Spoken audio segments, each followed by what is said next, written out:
Medium తీసుకువచ్చినందుకు ఒక చంద్రబాబుతో యుద్ధం చేయాల్సి వస్తా ఉంది,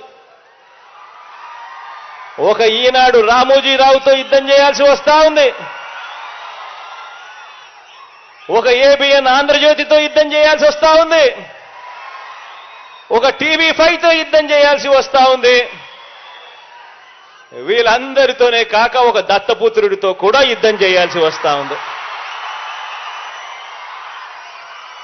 ఆలోచన చేయమని అడుగుతా ఉన్నా. గవర్నమెంట్ బడులు మారాలని ఆరాటపడ్డం తప్పు, గవర్నమెంట్ బడులలో ఇంగ్లీష్ మీడియం తేవాలని తపన పడడం తప్పు. ఇలా ఆరాటపడినందుకు ఇంతమందితో యుద్ధం చేయాల్సి వస్తా ఉంది. కానీ ఆశ్చర్యం ఏమిటో తెలుసా, ఇలా మనపై యుద్ధం చేస్తా ఉన్న వీళ్ళ పిల్లలు కానీ, వీళ్ళ మనవళ్ళు మనవరాళ్ళు కానీ